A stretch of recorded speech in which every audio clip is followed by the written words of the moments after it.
ത്രിയേക ദൈവത്തിൻ്റെ വന്യതിരുനാമത്തിന് മഹത്വം ഉണ്ടായിരിക്കട്ടെ. ഈ അനുഗ്രഹീയമായ ദിവസത്തിൽ എല്ലാവർക്കും ഉയർപ്പിൻ്റേതായ ആശംസകളും ഉയർപ്പിൻ്റേതായ സമാധാനവും സ്വസ്ഥതയും ആശംസിക്കുകയാണ് ചെയ്യുന്നത്.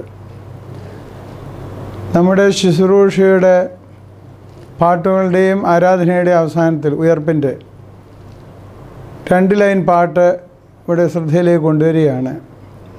അതിൻ്റെ അവസാനത്തെ 2 ലൈൻ പാട്ട് പ്രകാരം കാണുന്നു: മശിഹായാം പൊൻപുലരി സ്തോത്രം സ്തോത്രം, സ്തോത്രം ദേ താത വിശുദ്ധാത്മാവിനും.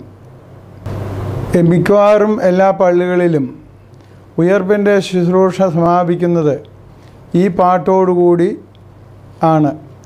സമാപിക്കുന്ന സമയത്ത് ഏകദേശം സൂര്യൻ കിഴക്ക് ചക്രവാളത്തിൽ ഉദിച്ചുയരുന്ന സമയമാണ്.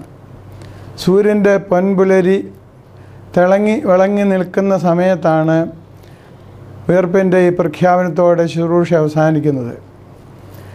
ഈ മശിഹായാം പൊൻപുലരി സ്തോത്രം സ്തോത്രം എന്ന് പറയുമ്പോൾ ഒരു വലിയൊരു സ്വാതന്ത്ര്യത്തിൻ്റെ പ്രഖ്യാപനമാണ് അവിടെ. വർഷങ്ങൾക്ക് മുമ്പ് മനുഷ്യജാതി സാത്താൻ അടിമപ്പെട്ട് ആദിമ മാതാപിതാക്കളുടെ കൽപ്പന ലംഘനം മൂലം സാത്താൻ്റെ അടിമത്തത്തിന് വിധേയരായി വീണവരെ സ്വതന്ത്രമാക്കിയതിൻ്റെ ഒരു വലിയൊരു പ്രഖ്യാപനമാണ്.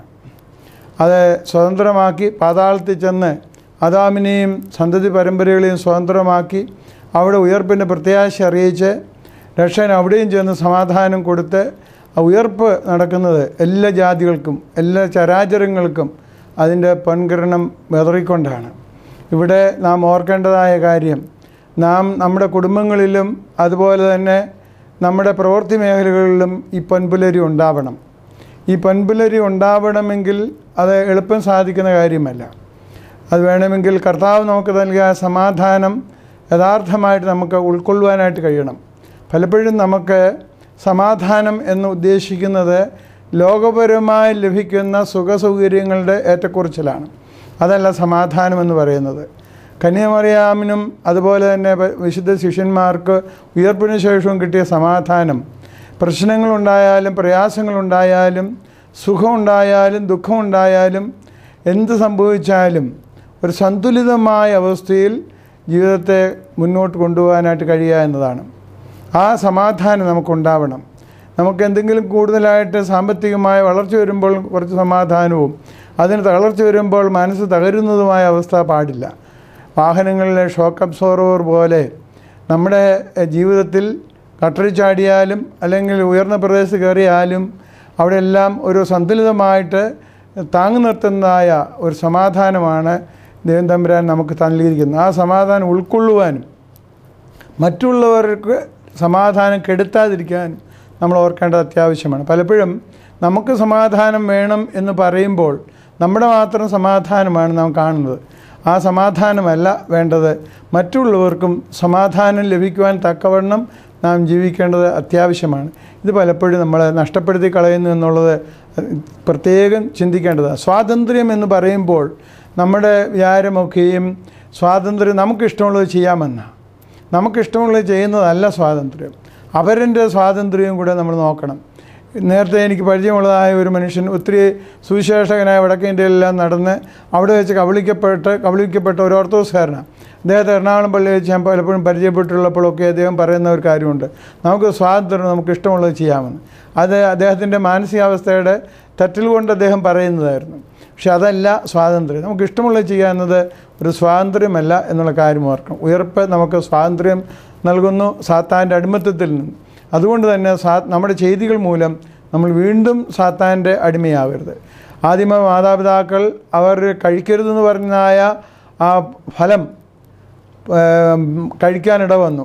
അവർ ആ പരീക്ഷണത്തിൽ അടിപ്പെട്ടു പോയി. സാത്താൻ്റെ ആ പരീക്ഷണം അടിപ്പെട്ടു പോയ പോലെ നമ്മളും പരീക്ഷണത്തിൽ നമുക്ക് താൽക്കാലികമായ സുഖങ്ങൾ കിട്ടുന്നതിന് വേണ്ടിയുള്ളതായ പരക്കം പാച്ചിൽ അതുണ്ടാകാതിരിക്കാൻ ഓർക്കണം. രണ്ടാമതൊരു കാര്യം കൂടെ ഓർമ്മപ്പെടുത്തട്ടെ.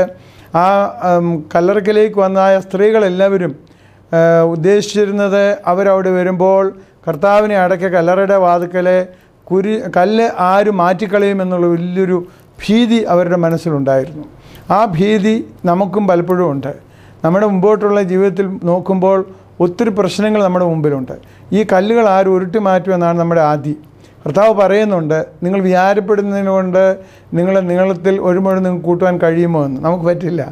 ദൈവത്തിൽ ആശ്രയിച്ച് ചഞ്ചല ചിത്തരാകാതെ യഥാർത്ഥമായ ക്രിസ്തീയമായ ദൗത്യത്തോടെ ദൈവം തമ്പുരാൻ കാണിച്ചെന്ന പാതയിൽ മുന്നോട്ട് പോകുമ്പോൾ മാത്രമേ നമുക്ക് എല്ലാ പ്രശ്നങ്ങളും അതിജീവിക്കാനായിട്ട് കഴിയുള്ളൂ.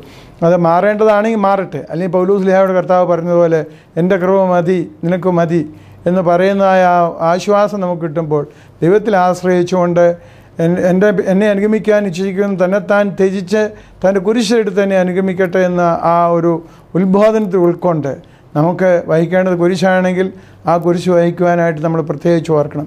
നമ്മുടെ മുമ്പിലുള്ള പ്രതിസന്ധികളെ തരണം ചെയ്യുവാൻ കഴിവുള്ളവനാണ് ദൈവം തമ്പുരാൻ, മാറ്റിത്തരുവാൻ കഴിവുള്ളവനാണ് ദൈവം തമ്പുരാൻ. ആ സ്ത്രീകളെ സംബന്ധിച്ചിടത്തോളം ആ കല്ല് ആര് ഉരുട്ടി മാറ്റും എന്നുള്ളൊരു വലിയൊരു ചിന്തയായിരുന്നു അവരെ ഭരിച്ചത്. പക്ഷേ അവർ ചെല്ലുമ്പോൾ അവിടെ ആ കല്ല് മാറ്റപ്പെട്ട ഒരവസ്ഥയിലാണ്. ഈ ഉയർപ്പിൻ്റെ ചിന്തയും നമുക്ക് കിട്ടേണ്ടത്. നമുക്ക് പ്രയാസങ്ങൾ നൽകുന്നതായ കല്ലുകൾ തീർച്ചയായിട്ടും ദൈവം തമ്പുരാൻ ഉരുട്ടി മാറ്റിത്തരും. അത് മാറേണ്ടതാണെങ്കിൽ മാറട്ടെ, അല്ലെങ്കിൽ അവിടെ ഇരിക്കേണ്ടതാണ് ഇരിക്കട്ടെ. അതാണ് കർത്താവ് നമ്മളോട് പഠിക്കും. പൗലോസ്ലീഹായോടും പറഞ്ഞതാണ്, എൻ്റെ കൃപ നിനക്ക് മതി, നിന്റെ ദേഹത്തെ മുള്ള അവിടെ ഇരുന്നോട്ടെ, എൻ്റെ കൃപ മതി എന്നതാണ്. നമുക്ക് പലപ്പം കുരിശ് വഹിക്കണമെങ്കിൽ അത് വഹിക്കാൻ സന്നദ്ധരാകണം. അവിടെ ക്രിസ്തീയ സമാധാനം, ദൈവിക സമാധാനത്തോടെ മുമ്പോട്ട് പോകുവാനായിട്ട് നമുക്ക് കഴിയണം. ഈ ഉയർപ്പ് അനുഗ്രഹത്തിൻ്റേതായിരിക്കട്ടെ, അതുപോലെ തന്നെ സമാധാനത്തിൻ്റേതായിരിക്കട്ടെ.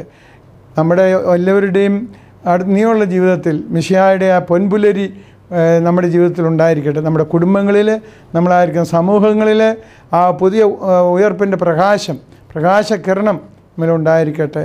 ദുഃഖവെള്ളിയാഴ്ച ഈ സൂര്യൻ തൻ്റെ സൃഷ്ടാവൻ നഗ്നത കണ്ടിട്ട് അന്ധകാരപ്പെട്ടു പോയി. പക്ഷെ ഉയർപ്പ് ദിവസത്തിൽ അതിൻ്റെ പ്രകാശകിരണം വളരെ ശോഭയുള്ളതായിരുന്നു. തൻ്റെ സൃഷ്ടാവ് ഉയർത്തെഴുന്നേറ്റത്തിലുള്ള സന്തോഷത്തോടെ സൂര്യൻ വല്ലാതെ പ്രകാശിക്കുകയാണ് തീർച്ചയായിട്ടും.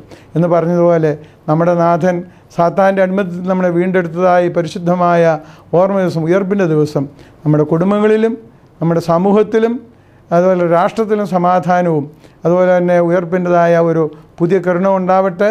പ്രത്യേകിച്ച് നമ്മുടെ സഭ പല പ്രശ്നങ്ങളെ തരണം ചെയ്യുന്നതായ സമയത്ത് ദൈവമേ, ഈ സഭയ്ക്ക് നിൻ്റെ ഉയർപ്പിൻ്റെ സമാധാനവും നിൻ്റെ ക്രിസ്തീയമായ അനുഗ്രഹവും അതുപോലെ തന്നെ ഒരു പൊൻപുലരിയായി തീരട്ടെ ഈ പുതിയ വർഷം എന്ന് പ്രാർത്ഥിക്കുകയാണ്. അതോടൊപ്പം തന്നെ ഇത് കേൾക്കുന്ന എല്ലാവർക്കും ഉയർപ്പിൻ്റെതായ ആശംസകളും നേരുന്നു.